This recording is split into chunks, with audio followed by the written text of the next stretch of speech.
নমস্কার বন্ধুরা, আমার রান্নাঘর চ্যানেলে আপনার সবাইকে স্বাগত। আজকে রেসিপি নিরামিষ আলুর দম।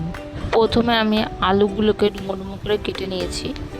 তারপর আদা, টমেটো, শুকনো লঙ্কা, জিরে সব একসঙ্গে মিক্সিতে পেস্ট করে নিয়েছি।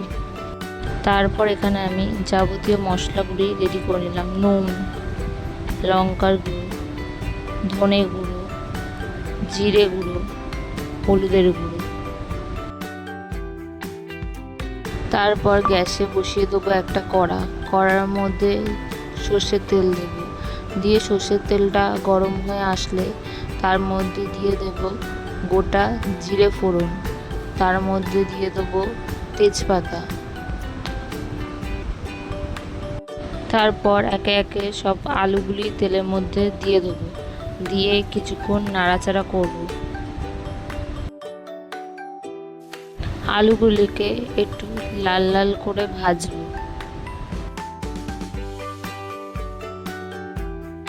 আলুগুলো লাল লাল করে ভাজা হয়ে গেলে তার মধ্যে দিয়ে দেবো বেটে রাখা মশলাটা। তারপর একটু নাড়াচাড়া করব। মোটামুটি এই আলুর দম পোলাও, খিচুড়ি, পরোটা, লুচির সঙ্গে খেতে লাগবে দারুণ। আমার চ্যানেলে আপনি যদি নতুন হন তাহলে চ্যানেলটাকে সাবস্ক্রাইব করে দেবেন, বেল আইকনটাকে অন করে দেবেন এরকম আরও ভিডিও দেখার জন্য। আর লাইক, কমেন্ট, শেয়ার করতে ভুলবেন না।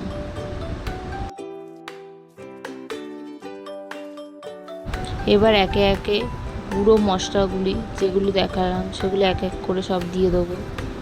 দিয়ে এবার কিছুক্ষণ নাড়াচাড়া করব।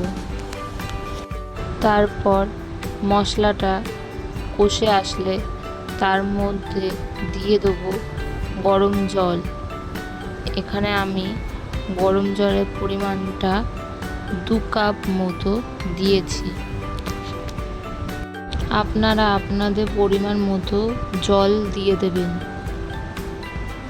তারপর জল ফুটে আসার পর দেখে নেবো আলুগুলি সিদ্ধ হয়েছে কিনা। আলুগুলি সিদ্ধ হয়ে গেলে তার উপর দিয়ে দেবো ধনেপাতা কুচি। তারপর রেডি আমাদের নিরামিষ আলুর দম। এরকম আরও রান্না ভিডিও দেখার জন্য আমার চ্যানেলটাকে সাবস্ক্রাইব করতে ভুলবেন না যেন।